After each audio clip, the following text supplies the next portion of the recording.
Johnny master మీద case పెట్టారు. మరి దాని మీద మీ అభిప్రాయం ఏంటో చెప్పండి ఒకసారి. ఇండస్ట్రీ అనేది ఒక మార్పు పడిపోయింది ఈ కాస్టింగ్ అనేది. అది బలవంతంగా చేస్తున్నారు, ఇష్టపడికి వెళ్తున్నారు. అమ్మాయికి 17 ఉన్నప్పుడు ఇయర్స్ చేశారు కదా, అప్పుడు చెప్పలేదు. ఎందుకు చెప్పలేదు? మేబీ జరగచ్చండి, జరగచ్చు జరగకపోవచ్చు, కానీ ఇన్నేళ్ళు కామ్గా ఉన్నది ఇప్పుడే ఎందుకు బయటకు వచ్చింది?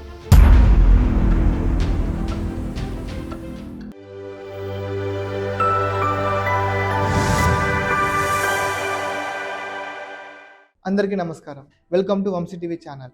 ప్రస్తుతం రీసెంట్గా హాట్ టాపిక్ నడుస్తున్న జానీ మాస్టర్ కేసు విషయంలో మనతో మాట్లాడడానికి వచ్చారు కుమార్ గారు. కుమార్ గారు నమస్తే. హాయ్ అండి. Okay, hi. చెప్పండి. ఓకే కుమార్ గారు, జానీ మాస్టర్ మీద కేసు పెట్టారు. మరి దాని మీద మీ అభిప్రాయం ఏంటో చెప్పండి ఒకసారి. ఫస్ట్ మీరేమనుకుంటున్నారండి? అది కరెక్ట్ అనుకుంటున్నారా, అంటే ఫాల్స్ స్టేట్మెంట్ అనుకుంటున్నారా, కరెక్టే అనిపిస్తుందా మీకు? కరెక్టో రైటో రాంగో మనకు తెలియదు, కానీ ప్రజెంట్ ఆ అమ్మాయి అయితే కంప్లైంట్ అయితే ఇచ్చింది. ఎఫ్ఐఆర్ కూడా నమోదైంది. మీరేమనుకుంటున్నారు? మీ ఉద్దేశం చెప్పండి, నా ఉద్దేశం చెప్తా నేను. మీరేమనుకుంటున్నారో చెప్పండి. కేసు ఫైనల్ రిజల్ట్ వచ్చేంత వరకు మనం ఏం చెప్పలేం కదా. అంటే ప్రజెంట్ వాళ్ళ మీద ఇట్లా నేరాలు మోపబడ్డాయి. అంటే మీకు కూడా దాని గురించి పూర్తిగా తెలియదు. ఆయన ఎంతవరకు కరెక్ట్ ఎంతవరకు రాంగ్ అని ఎవరికి తెలియదు. సో ఇక్కడ ఇండస్ట్రీ ఉన్న వాళ్ళకి కూడా అది పక్కన ఉన్న వాళ్ళకి తెలుస్తుంది తప్పితే ఆయన ఎంతవరకు కరెక్ట్ ఎంతవరకు రాంగ్ అని ఎవరికి తెలియదు. ఈవెన్ నాకు కూడా తెలియదు, ఎందుకంటే ఆయనతో పని చేయలేదు కాబట్టి. నేను డాన్స్ మాస్టర్ కాదు, నేను తెలుగు యాక్టర్స్ కాదు, ఫేమస్ యాక్టర్ కాదు, కాబట్టి నాకు కూడా తెలియదు. బట్ మనకి ఎట్లా తెలుస్తుంది? బయట యూట్యూబ్లో రావటం, న్యూస్ ఛానల్లో రావటం, ఇట్లా ఒక అమ్మాయిని హెరాస్ చేశాడు అని చెప్పి పెట్టడం, మైనర్ బాలిక నుంచి అసిస్టెంట్ కొరియోగ్రాఫర్ నుంచి అట్లా హెరాస్మెంట్ చేశారు, ఇట్లా ఇబ్బంది పెడుతున్నాడు, ఇట్లా సంథింగ్ అని చెప్పారు మీకు. అట్లా తెలియటం వల్లే కదా, తెలియకుండా న్యూస్ ఛానల్లో ఏది కరెక్ట్ కాకుండా మీరు చెప్పుకుంటూ వెళ్ళిపోతున్నారు. అది ఎంతవరకు కరెక్ట్ కాదు కదా. అసలు సిచ్యువేషన్ ఎక్కడ ఎవరు తప్పు ఉందని. ఇప్పుడు ఆడపిల్ల అంటున్నారు, ఆడపిల్ల ఓకే ఫైన్ బాగానే ఉంది. ఇప్పుడు ఇటుపక్క అబ్బాయి అన్నారు, ఇప్పుడు ఆడపిల్ల ఏం చేసినా చెల్లుద్దా అండి? అట్లనేం లేదు కదా, ఎవరే చెప్పలేదు అట్లా. ఇప్పుడు కొన్ని చట్టాలు వచ్చినాయండి ఈ మధ్య, మీరు విన్నారా? ఇట్లా ఇబ్బంది లేకుండా హస్బెండ్ కూడా ఇట్లా ఉంటే కేసు పెట్టచ్చు అని. సో అది అందమంది నేను అన్నాను, లేడీస్ అందరినీ నేను అన్నాను. సో ఇక్కడ ఏం జరుగుతుందంటే సొసైటీలో ఆ చట్టం అడ్డం పెట్టుకొని కొంతమంది లేడీస్ ఏం చేస్తున్నారంటే ఎదుట రివర్స్ అవుతున్నారు. సంథింగ్ వాళ్ళ లాభం కోసం అట్లా చేస్తున్నారు. నేను అందరినీ అంటున్నాను, చాలా మంది ఉన్నారు, మంచోళ్ళు ఉన్నారు, చెడ్డోళ్ళు ఉన్నారు. చెడ్డోళ్ళు ఏం చేస్తున్నారు, దీన్ని అడ్డం పెట్టుకొని జరుగుతుంది సిచ్యువేషన్. సో అది కూడా ఈ కేసు అయ్యి ఉండొచ్చు కదా, కరెక్టా కదండి నేను అడిగింది క్వశ్చన్. ఓకే, సో అది మేబీ అది పక్కన పెడదాం, ఓకే ఫైన్. ఇప్పుడు జానీ మాస్టర్ గురించి మాట్లాడదామండి. జానీ మాస్టర్ ఎక్కడి నుంచి వచ్చాడండి మీకు తెలుసు కదా? నెల్లూరు అని విన్నాను. నెల్లూరు నుంచి పుట్టింది పెరిగింది, పాపం చాలా కష్టాలు పడి వచ్చాడు. అవును. నేను ఇప్పుడు ఆయన్ని సపోర్ట్ చేసి మాట్లాడట్లేదండి, ఇది కూడా చెప్తున్నాను. మీరు సపోర్ట్ చేసి మాట్లాడట్లా, జస్ట్ ఆయన గురించి మాట్లాడుకుంది, జస్ట్ ఒక 5 minutes 2 minutes మాట్లాడుకుంది. ఓకే. అతను చిన్నప్పటి నుంచి చాలా ఇబ్బందులు పడ్డాడు, రూపాయి అన్నాడు, కృష్ణానగర్లో ఉన్నాడు, ఇల్లు పారిపోయి ఇళ్ళలో గొడవ పెట్టుకొని వాళ్ళ నాన్నకు లారీ డ్రైవర్, 2-3 లారీలు ఓనర్. అప్పుడప్పుడు మనోడు కూడా కొంచెం సపోర్ట్గా ఉండేవాడు, చదువు అవ్వలేదని చెప్పి బయటకు వచ్చేసాడు. అప్పుడప్పుడు వాళ్ళ ఊర్లో జరిగే ఇప్పుడు శవాల మీద డ్యాన్సులు వేస్తారని చూసారు, అక్కడక్కడ డ్యాన్సులు వేసుకుంటూ అట్లా ఉండేవాడు. తర్వాత సినీ ఫీల్డ్కి వచ్చాడు, ఇండస్ట్రీకి వచ్చి కొన్నాళ్ళు అయ్యి మళ్ళా రావట్లేదు, జరగటానికి ఇబ్బంది అయ్యి మళ్ళీ నా వల్ల కాదని చెప్పి మళ్ళీ వెనక్కి వెళ్ళినోడు మళ్ళా వచ్చాడు, కొన్నాళ్ళు గ్యాప్ తీసుకొని మెకానిక్గా చేసి మళ్ళా వచ్చి ఒక కింద స్థాయి నుంచి పైకి వచ్చాడు. ఓకే, ఇప్పుడు మీరు చెప్పిన దాంతో ఏకీభవిస్తాం. బట్ ఏంటంటే ఇదంతా ఒక్క సైడ్ జానీ మాస్టర్ లానే ఉంది. బట్ ఇండస్ట్రీకి తెలియని ఇంకొక జానీ మాస్టర్ ఉన్నాడని దాదాపు 90 మంది కంప్లైంట్లు కూడా చేయడానికి రెడీగా ఉన్నారంట. లైక్ ఎలా అంటే ఇప్పుడు ఛాన్సెస్ ఇస్తా వాళ్ళకి. ఇప్పుడు అసోసియేషన్లో ఒక డ్యాన్స్ మెంబర్గా ఒక యూనియన్కి ప్రెసిడెంట్ అంట జానీ మాస్టర్. సో అలాంటి జానీ మాస్టర్ ఇప్పుడు అతని కింద 90 మంది వెయిటింగ్ లిస్ట్ ఉన్న వాళ్ళందరినీ ఎప్పుడు చాలా రోజుల నుంచి వెయిటింగ్ లోనే పెడుతున్నాడంట. ఒక క్లారిటీ కన్ఫర్మేషన్ ప్రతి ఒక్కరి మీద ఒక్కొక్క రకంగా హెరాస్మెంట్. అంటే ఇప్పుడు మీరే ఉన్నారు, మీరు నెంబర్ 1 అయి ఉండొచ్చు, బట్ మీకు ఛాన్స్ ఇవ్వాలంటే నా రిజర్వేషన్ అవసరం కంపల్సరీ. సో అలాంటి టైంలో అతను అలాంటి వాళ్ళకి చెయ్యకుండా వెయిటింగ్ లిస్ట్లోనే పెట్టి అతనికి నచ్చిన వాళ్ళకి ఎక్కువ ప్రిఫరెన్స్ ఇస్తున్నారని అంటున్నారు. మరి దాని గురించి ఏమంటారు అట్లా? సరే మీరు అన్నారు ఉమ్, ఏది అతనికి కావాల్సిన వాళ్ళనే ప్రిఫరెన్స్ ఇస్తున్నారు, ఇది Hmm. చేస్తున్నారని. ఒక విషయం చెప్తా, ఇండస్ట్రీలో టాలెంట్ అనేది మెయిన్ ఇంపార్టెంట్. అవును. ఆ టాలెంట్ లేకపోతే నువ్వు ఎంత సపోర్ట్ చేసినా కూడా 4 సినిమాలు 5 సినిమాలకు ఒక సినిమాలకన్నీ పరిమితం. ఉమ్, టాలెంట్ ఉంటే నువ్వు ఎక్కడికైనా వెళ్తావు. ఉమ్, కరెక్టా కదా? కరెక్ట్. టాలెంట్ ఉన్న దగ్గర, ఇప్పుడు నీ దగ్గర టాలెంట్ ఉంది అంటే నువ్వు కొన్ని సంవత్సరాల తర్వాతైనా బయటకు వస్తావు, వెలుగులోకి వస్తావు. ఉమ్, అంతే కదా? అడ్డదారులు వెళ్ళాల్సిన అవసరం లేదు కదా నీకు, అవును. టాలెంట్ ఉన్నవాడికి. సో ఇక్కడ ఏం జరుగుతుంది, కొంతమంది ఏం చేస్తున్నారంటే అడ్డదారులు వెళ్ళిపోతున్నారు. Industry short cuts. Short cuts use చేస్తున్నారు. ఆ షార్ట్ కట్స్ యూస్ చేయడం వల్ల ఫస్ట్లో బాగానే ఉంటుంది వాళ్ళకి, వెళ్తున్నారు బాగానే ఉంది, వెళ్ళి ఒక ఒక తన సెటిల్మెంట్ అయ్యేదాకా, తను సెటిల్ అయిన దాకా ఇంకో విధంగా ప్రవర్తిస్తున్నారు. అంటే ఒక మనిషి అవకాశం ఇవ్వాలి అంటే అవకాశం కోసం వాళ్ళు ఏదైనా డిసైడ్ అవుతారు, కానీ అది తీరిన తర్వాత ఎలిగేషన్ స్టార్ట్ చేస్తారు. ఓకే, ఇప్పుడు మీరు చెప్పిన విధంగా ఆలోచిస్తే కంప్లైంట్ చేసిన అమ్మాయి 17 years ఉన్నప్పుడే నా మీద ఇలా అఘాత్యంగా పాల్పడ్డాడు అని చెప్పారు. రైట్. మరి ఇప్పుడు రీసెంట్గా ఇప్పుడు ఆల్మోస్ట్ 4-5 years తర్వాత మళ్ళీ ఈ ఇన్సిడెంట్ బయటకు వచ్చింది. ఓకే, మరి అప్పుడే ఎందుకు రాలేదు, ఇప్పుడు ఎందుకు వచ్చింది అంటారు? అదే ఇక్కడ క్వశ్చన్ మార్క్ అదేనండి మీకు. ఎందుకంటే ఇప్పుడు అమ్మాయి 17 years ఉన్నప్పుడే ఒక డాన్స్ గ్రూప్లో, ఏది మన ఈటీవీ ప్రోగ్రాంలో ఒక డాన్సర్గా వచ్చింది. సో అక్కడ అమ్మాయి బాగా చేస్తుందని చెప్పి తెలిసి అమ్మాయిని అసిస్టెంట్ కొరియోగ్రాఫర్గా తీసుకున్నాడు. ఇది జానీ మాస్టర్ ఆఫీస్ నుంచి తనకి కాల్ వచ్చిందంట, నాకు తెలిసిన ఇన్ఫర్మేషన్ చెప్తున్నాను. కాల్ వచ్చి అమ్మాయిని అసిస్టెంట్గా జాయిన్ చేసుకున్నారంట. జాయిన్ చేసుకున్న తర్వాత తనకి మూమెంట్స్ కానీ స్టెప్స్ కానీ ఇట్లా ఒక ఒక ఒక స్టూడియోలో ఉన్నప్పుడు నువ్వు ఒక మాస్టర్ అయినప్పుడు స్టూడెంట్స్కి అన్నీ నేర్పిస్తాడు, ఆబ్వియస్గా నేర్పించుకుంటూ పోతారు అక్కడ. కాకపోతే ఇక్కడ ఉన్న విషయం ఏంటంటే ఇండస్ట్రీలో టాక్ ఏంటి అంటే జానీ మాస్టర్కి కొంచెం కోపం ఎక్కువ అని. షూటింగ్స్లో కూడా కొంచెం ఇరిటేషన్గా ఫీల్ అవుతాడు, ఇరిటేషన్గా ఏదంటే మాట్లాడతారు. సో అక్కడ కొంతమంది గిట్టట్ల. దట్టు రీసెంట్గా వీళ్ళకి ఎలక్షన్స్ కూడా జరిగినాయి. ఎలక్షన్స్లో కూడా పోటీ చేశాడు, పోటీ చేసి ఇనార్మస్గా అంటే గెలిచాడు, ప్రెసిడెంట్గా గెలిచాడు. ప్రెసిడెంట్గా గెలిచిన దగ్గర నుంచి ఆ తర్వాత కొన్ని గొడవలు వచ్చింది. ఈయన గెలిచిన దగ్గర నుంచి గొడవలు అయింది. ఆ తర్వాత జనసేన పార్టీకి రావటం కానీ ఇట్లా జరిగింది. అదన్నీ సెకండరీ, తర్వాత మాట్లాడుకున్నాం అండి. తర్వాత ఇంకో పాయింట్ పెడదాం, జనసేనకు వచ్చారు.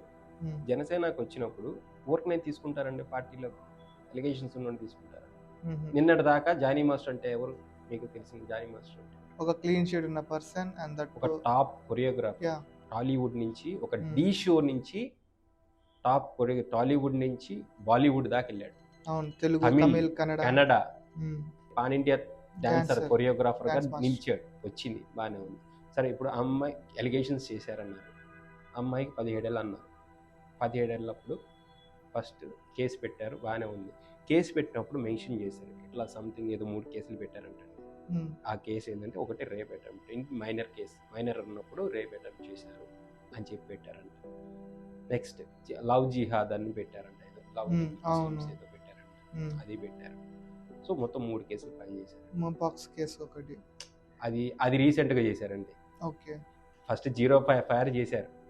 ఫస్ట్ 0 FIR చేసిన తర్వాత మీరు ఏదైతే చెప్పారో పాక్స్ ఏదో ఉందో అది రీసెంట్ నిన్న పెట్టిన కేసు, అది రీసెంట్గా పెట్టిన కేసు. సో ఈ 3 కేసులు ఏంటి, ఒకటి మైనర్గా ఉన్నప్పుడు చేసింది, ఇంకోటి మతం మార్చుకోమని చెప్పి పెట్టి చేసింది. ఇది మెయిన్ కేసుల్లో ఉన్న మెయిన్ పాయింట్స్.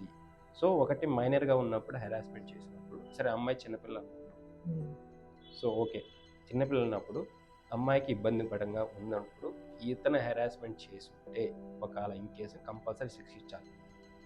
ఇది మాత్రం నో డౌట్ అండి, కంపల్సరీ శిక్షించాలి. తర్వాత అమ్మాయికి 17 ఉన్నప్పుడు ఇయర్స్ చేశారు కదా, అప్పుడు చెప్పలేదు. ఎందుకు చెప్పలేదు? భయపడి ఉంటుంది. ఇప్పుడు అమ్మాయి ఏజ్ ఎంత ఉంటుంది? 20 ఇయర్స్కి వచ్చినా కూడా చెప్పలేదా? అట్లీస్ట్ 1 year 2 years అయినా కన్నా బయటికి చెప్పచ్చు కదా. మేబీ ఆ అమ్మాయి ఎన్ని రోజులు అమ్మాయిని తప్పట్టట్లేదండి, అమ్మాయి కరెక్ట్ గానే ఉంది. సో అమ్మాయికి ఇబ్బందులు ఏదైతే ఉందో బెదిరించవచ్చు, ఏదైనా చేయొచ్చు. ఒకవేళ బెదిరించి ఆగిపోయింది, ఓకే బాగానే ఉంది, అప్పుడే చెప్పుంటే అప్పుడే క్లియర్ అయిపోద్ది కదా. మేబీ తను ఈ రకంగా కూడా ఆలోచించుండొచ్చు. అంటే అతను ఏమన్నా అంటాడేమో, ఓపిక పట్టి పట్టి పట్టి ఇంకా పీక్ స్టేజ్ వచ్చినప్పుడు ఇంకా బ్లాస్ట్ అయిపోతారు కదా. ఒకటి నేను ఒకటి మాట్లాడతానండి. ఇప్పుడు ఇండస్ట్రీ అనేది ఒక మార్క్ పడిపోయింది. ఇది కాస్టింగ్ అనేది అది బలవంతంగా చేస్తున్నారా, ఇష్టపడికి వెళ్తున్నారా? నాకు ఒక విషయం చెప్పండి. మేబీ వాళ్ళ ఆ టైంలో ఏ విధంగా ఆలోచించుండొచ్చు, ఎవరికైనా తెలుసు, తెలియదు, ఎవరికి తెలియదు. అది ఇంటర్నల్గా జరుగుతుంది, జరగట్లేదు. నేను అందరినీ అన్నా, ఫిలిం ఇండస్ట్రీలో అందరినీ, కొంతమంది ఎదగలు ఉంటారు, కొంతమంది చేస్తుంటారు, వాళ్ళ వరకే మనం మాట్లాడు. సో ఇప్పుడు జానీ మాస్టర్ది వచ్చింది, అదే నేను చెప్తా, దొరికితే దొంగ దొరకకపోతే దొర. సో అది ఇదే ఏంటంటే ఇప్పుడు ఎత్తుంది ఎలిగేషన్స్ వచ్చినాయి. నాకు తెలిసినంత వరకు అది రైటో రాంగో ఎవరికి తెలియకుండా మనం మాట్లాడకూడదు. ఇప్పుడు నేను అడిగే పాయింట్ ఏంటంటే, ఇప్పుడు ఇక్కడ అమ్మాయికి 17 years ఉన్నప్పుడు హెరాస్మెంట్ చేశాడు, ఇట్లా రేప్ అటెంప్ట్ చేశారు, ఏదో సంథింగ్ వ్యాన్లోకి వెళ్ళేసి ఏదో మాట్లాడకూడదు మనం అయ్యి.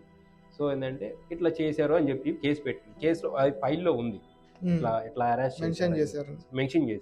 మెన్షన్ చేసినప్పుడు నువ్వు అంత ఇబ్బంది అయితే, చిన్నపిల్లనే కదా, నువ్వు చిన్నపిల్ల అంటున్నావు, చిన్నపిల్ల అన్నప్పుడు నువ్వు అట్లీస్ట్ అప్పుడే బయటికి తీసుకొచ్చుంటే ఈ జానీ మాస్టర్ అనేది అప్పుడే స్టాప్ అయిపోయేది కదా. మేబీ అవకాశాల కోసం సైలెంట్గా ఉంది అనుకుందాం. నీ అవకాశం కోసం నువ్వు సైలెంట్గా ఉన్నావు, నీ అవకాశం కోసం తీర్చుకుంటున్నావు, నీ కోరిక తీసుకుంటున్నావు, ఓకేనా. నా అవసరాల కోసం నీతో షేర్ చేసుకుంటున్నా ఏదైతే ఉందో. సపోజ్ ఎగ్జాంపుల్ నేనే మాస్టర్ అనుకోండి, మీరే సినిమాలోకి వచ్చారు, సినిమా కానీ వాట్ ఎవర్ ఇట్స్, నాతో 12 మంది వచ్చారు, పని ఉంటేనే కదా నా దగ్గరికి వచ్చింది. ఇప్పుడు నేను డైరెక్ట్గా నీకు ఊరికనే నేను ఏంటి, నీ దగ్గర టాలెంట్ కూడా ఉండాలి కదా, కొంచెం టాలెంట్ లేకుండా అన్నీ తీసుకొచ్చి చేసేస్తాను నేను చేసేస్తాను అని చెప్పంటే మీరు నమ్ముతారా? చేస్తారా? సరే నమ్మారే అనుకోండి, సరే నేను చేశాను, మిమ్మల్ని చేశాను, బలవంతంగా చేశానా? బలవంతంగా ఏమైనా చేశానా? సరే బలవంతంగా పెడితే మీరు చెప్పాలి కదా. సరే 1 year అయిపోయింది, 18 years అయిపోయింది, 19 years అయిపోయింది, 20 years అయిపోయింది, అంతెందుకండి. లాస్ట్ ఇయర్ కూడా సినిమా ఓపెనింగ్కి ఇద్దరు కలిసి అప్పటిదాకా నిన్నటిదాకా కూడా అసిస్టెంట్ కొరియోగ్రాఫర్గా చేశారు కదండి లాస్ట్ ఇయర్ దాకా. కరెక్టే కదా, లాస్ట్ ఇయర్ దాకా చేస్తున్నారు కదా మీరు. ఇప్పుడు ఎవరిది తప్పు నేను ఎవరి సైడ్ నుంచి సపోర్ట్ చేయట్లా. తప్పుని చెప్పు చేస్తే కంపల్సరీ చేయాల్సింది, తప్పు శిక్షించాల్సింది, నేను కాదంటే. కాకపోతే నేను ఒకటే సజెషన్ ఏంటంటే, ఎవరి దగ్గరైనా ఎవరైనా లేడీస్ ఏదైనా ఉంటే, ఏదైనా ఇబ్బంది ఉంటే మీరు ముందు కమిట్మెంట్ ఇచ్చి తర్వాత 4 ఏళ్ళు 5 ఏళ్ళ తర్వాత వచ్చేసి నాకు ఇట్లా జరిగింది అంటే నీ అవసరం తీర్చుకొని, నీ తప్పు కూడా ఉన్నట్టే కదా. ఇప్పుడు తను ఒక్క తప్పే కాదు కదా, నీ తప్పు కూడా ఉంది. నువ్వు ఇష్టపడే కదా, ఇద్దరు కలిసి ఇష్టపడే కదా 4 ఏళ్ళు 5 ఏళ్ళు ట్రావెల్ చేశారు. నువ్వు అంతే ఇబ్బంది అయితే నువ్వు కంటిన్యూస్గా 4 ఏళ్ళు ఎట్లా ట్రావెల్ చేశారండి? ఏమో మరి అసలు అక్కడ ఆ టైంలో చిన్న పాయింట్ అండి ఇది. 4 ఏళ్ళు 5 ఏళ్ళు ఎట్లా ట్రావెల్ చేసావు నువ్వు అంత ఇబ్బందిగా ఉన్నప్పుడు? ఇంకా మాస్టర్లు లేరా, కొరియోగ్రాఫర్లు లేరా? మేబీ అసలు వాళ్ళిద్దరి మధ్య ఎలాంటి అండర్స్టాండింగ్ ఏమో ఎవరికి తెలియదు. సో దానికోసమే ఇప్పుడు ఏంటంటే తను కేసు ఫైల్ చేసింది, ఎఫ్ఐఆర్ క్లియర్ కట్ ప్రతిదీ మెన్షన్ చేసింది. సో ఇప్పుడు మనం విషయానికి ఒక కొలిక్కి రాలేం. మేబీ ఇద్దరిని పూర్తిగా ఎంక్వైరీ చేసిన తర్వాత ఒక ఫైనల్ డ్రాఫ్ట్ గా ఏం తయారు చేస్తారు, ఎలా రియాక్ట్ అవుతారు. అవును, ఇప్పుడు మీరు అంటున్నట్టుగా ఏంటంటే ఫైనల్ జడ్జిమెంట్ వచ్చేదాకా ఫైనల్ ఇప్పుడు ఇన్వెస్టిగేషన్ చేస్తున్నారు కదా పోలీసు వాళ్ళు చేస్తున్నారు, వాళ్ళ వే ఆఫ్ ఇన్వెస్టిగేషన్ వాళ్ళు చేస్తున్నారు. ఇప్పుడు నిన్నగా మొన్న ఫిల్మ్ ఛాంబర్స్ కూడా ఇప్పుడు తన యూనియన్ కార్డు కూడా హోల్డ్ లో పెట్టారు, మొత్తానికి సస్పెండ్ చేయలే. ఎందుకంటే హోల్డ్ లో పెట్టారు, సస్పెండ్ చేయరు. ఎందుకంటే కంప్లీట్గా ఏది తెలుసుకోలేకుండా చేయటం అనేది అది కూడా కరెక్ట్ కాదేమో. ఏమో వాళ్ళ పార్టీ నిబంధనల ప్రకారంగా ఏదైనా తప్ప చేసేస్తారని వాళ్ళ పార్టీలో నివ్వచ్చు. కొంతమంది ఏమంటున్నారు, ఇక్కడ ఇది పొలిటికల్ గా స్టంట్ వేస్తున్నారు, తన ఎదుగుదలకి చేయకుండా చేస్తున్నారు.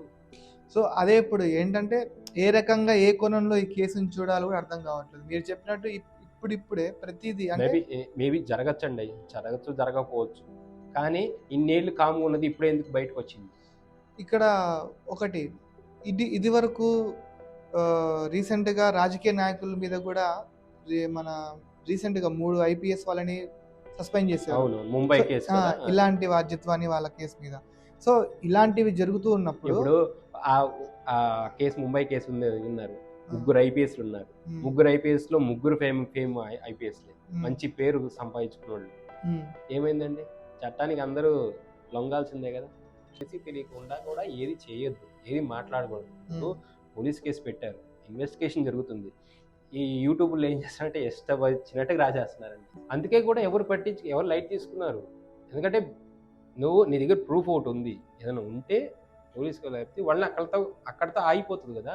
నువ్వు ఎప్పుడో నువ్వు డెవలప్ అయిన దాకా తనతో ఉండి నీ అవసరాల కోసం నువ్వు ఉంటేసి, నీ పబ్బు గడపటం కోసం నేనుండి, నీ పొట్ట గడుపుకోవటం నువ్వు ఉండి నీకు ఇష్టమయ్యే ఉండి, తర్వాత ఎప్పుడో 10 సంవత్సరాల తర్వాత కేసు వేస్తే అది ఎంతవరకు కరెక్ట్?